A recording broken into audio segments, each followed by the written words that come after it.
Almost 4.5 years ago, I downloaded a game onto my phone called Quantum Casters, an augmented reality PvP game that boasted gain superpowers in real life. Its main gameplay loop consisted of collecting resources, making abilities with those resources, and fighting players with those abilities. Of course, it wasn't perfect. The graphics were iffy, the game needed an incredibly strong Wi-Fi connection to even load anything, and it had such a small community that every match was pretty much just against bots. So, obviously, 16-year-old me was obsessed with it. I probably put in over 200 hours in the game from the alpha to the full release. Hell, I even won a photo contest for the game. Pretty neat, huh? The point is, I loved this game, but eventually, after a couple years of playing on and off, I stopped playing entirely sometime around late 2022. Not too long after the game had entered into its public beta. And a couple months ago, I wanted to check back in with the game, see what had changed since, I hadn't deleted the game from the phone since I loved it so much. I opened it back up, and on November 27th, 2023, the Quantum Caster servers were permanently shut down, and the app was removed from both the App Store and Google Play Store. You could no longer download the game, you could no longer play the game, and eventually you could no longer find the game anywhere online, as the website itself was deleted late 2024. It had become lost media, vanished from the public's eye. So what is lost media?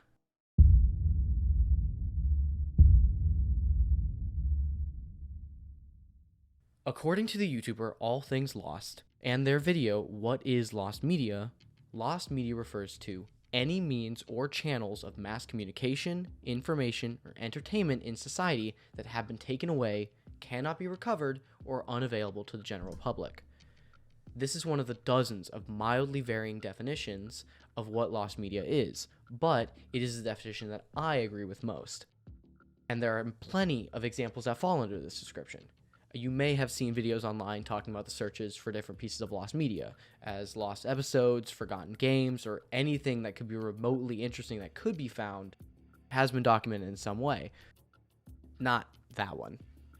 The point is, lost media is something that did exist and has proof that it did exist, but is no longer available to the general public. Quantum Casters fits all of that criteria now. It did exist at one point. I supported the Kickstarter and I played the game.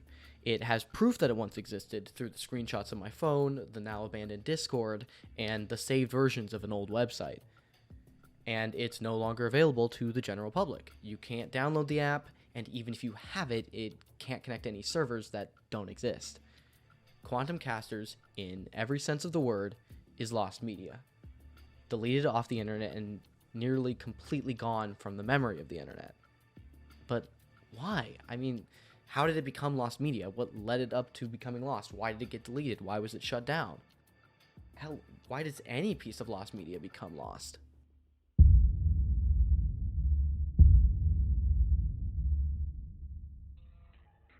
There are multiple reasons that something can become lost media. Let me just list off a couple right now, starting with carelessness. While not inherently negative, any act of thoughtlessness, of forgetting to do something, even the smallest of things, can cause harm. For physical media, mainly books and papers of any kind, that can be improper storage or accidental damage. I bet that most people have spilled water over a book at least once in their lives, which have damaged the pages, warping them or possibly tearing them. For digital storage, that means not upkeeping our systems. Electrical components can fail. Computers are by no means immortal, especially without outside interference from us. There have been hundreds of thousands of deletions of files through system malfunctions and computer errors. You've likely heard of one of these deletions with, of all things, Toy Story 2. During the creation back in 1998, the entirety of the film was deleted off of Pixar's systems due to a command error. Fortunately, a version of the film still existed on the technical director's, one Galen Sussman's, personal computer. Without the backup, it's likely that Toy Story 2 would have stopped production and become lost media itself due to incredibly high costs, aligning with the second reason I want to focus on: lack of funding. Most indie projects, or just things that don't have enough monetary support on their own, turn to crowdfunding sites like Kickstarter or BackerKit. Quantum Casters was, of course, no different. They went through 2 full Kickstarter campaigns before actually getting funded, and even then it was pretty lackluster. The original Kickstarter from back in March of 2021 had a goal of $250,000. Unfortunately, it only reached about 30% of the goal at around $80,000. And for the second Kickstarter, it was even worse off. While they had reached their goal this time, they had set it to only a fifth of their first Kickstarter at $50,000, even less than the amount they earned for the first one. It was barely enough for them to keep going on it alone. It caused them to rush the game, forcing them to lean more on an online combat system, a top-down deathmatch mode more in the form of League of Legends, a far cry from their original AR combat. This led to a very noticeable lack of interest in the coming years. I mean, it was completely understandable as to why people had dropped upwards of $3,000 onto this Kickstarter and were promised multiple rewards in return, including the caster gear, the real selling point of Quantum Casters, a custom headset and wand combination that would connect to your phone and allow you to use the app without having to awkwardly run around with your phone. There were videos of the caster gear in action, real, good, well-made videos, but it never got farther than that.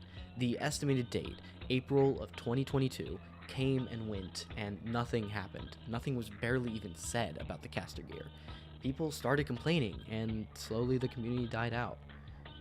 God, but it could have been prevented. Like, if they had taken their time, not rushed the second Kickstarter, built up a bigger community before doing the first Kickstarter, and not using those shitty fucking AI-generated ads that turned everyone away from the game, even me, and I was willing to look past so fucking much for that stupid game.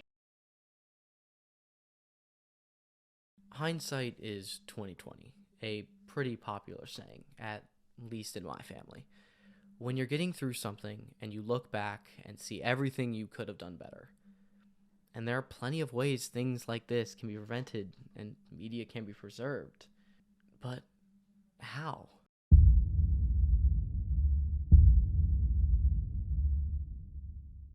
There are actually a ton of different ways to protect digital media from being lost. I mean, the biggest example, and you probably know about it, is the Internet Archive. A massive collection of digital media, old and new, built up by millions of people since 1996. It currently holds over 1 trillion different pieces of digital media. Even the original Quantum Casters website is saved there, or part of it is. Unfortunately, the Internet Archive is only able to save the state that was shown to it, and it's not able to update over time. I mean, the original Quantum Casters website only has 2 or 3 saved states in the entirety of the 5 years it was up, and all of them only began after 2023, around the release of the open beta, so everything before that is completely lost to time. And even the ones that do exist are a mess of broken links and missing images.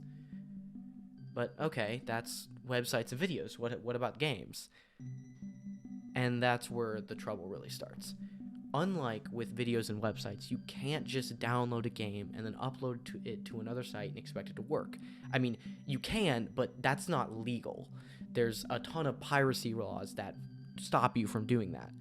And again, there isn't really any way to make this process easier as it is now, but that doesn't mean people aren't trying.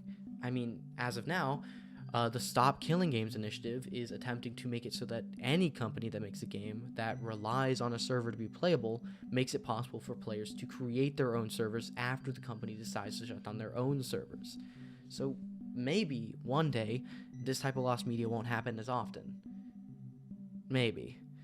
But I guess it just leads us to a couple final things.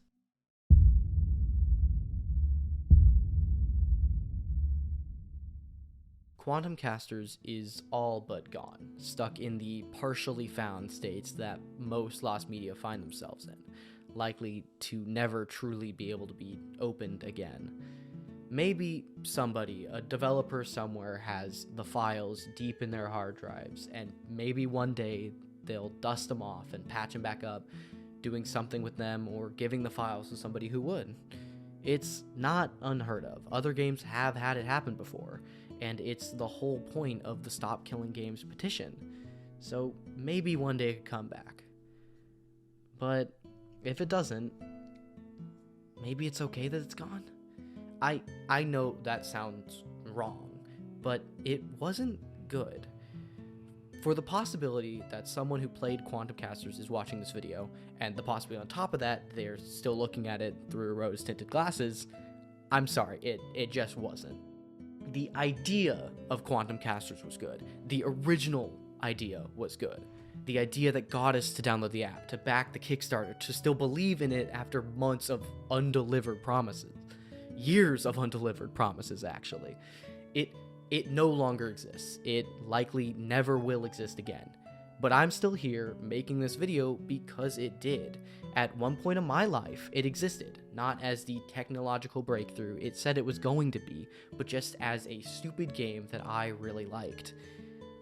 And maybe that's what counts. That even though it's not here anymore, I still am. Not as the guy playing the game, but as the guy who made this video about a game he really liked back when he was a kid. And maybe that's all that matters in the end. The idea that we're who we are now because of some stupid game that we used to play back when we were younger.